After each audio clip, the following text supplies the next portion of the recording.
Alright, for the second video, I'm going to talk about the NBA, which is, if you don't know what the NBA is, it's the National Basketball Association.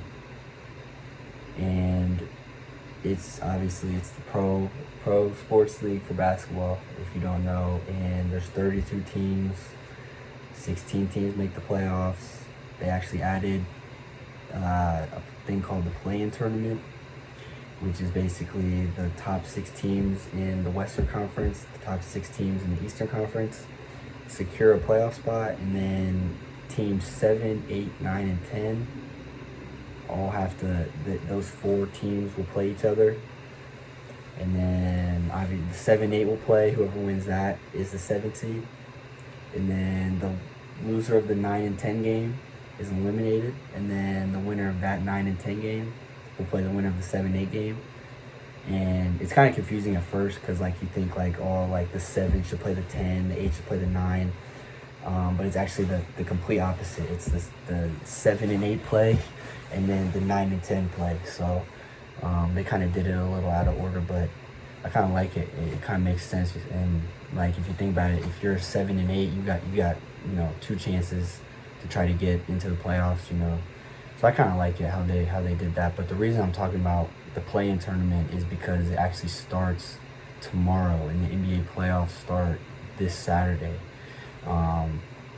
Unfortunately, I'm a fan of the Los Angeles Lakers, and they did not make the playoffs this year.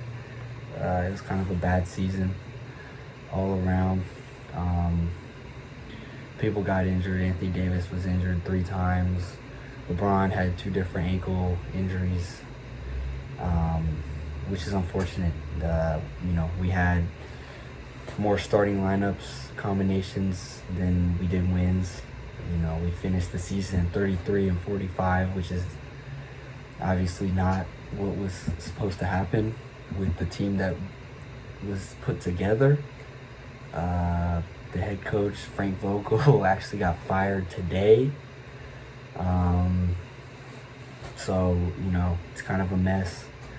But they should be back. They should be back next year. This year was awful to watch, honestly. It was probably the hardest season I've had to watch of the Lakers, and that's when they had they had guys starting, Jordan Clark, random guys that it would take forever to list and name them. And honestly, none of those guys are even in the league anymore. But I'm just talking about the team this year. Like I said, it was tough to watch. And when they added Russell Westbrook, they were supposed to just, it was supposed to be all good and go win a championship. And that's obviously not what happened.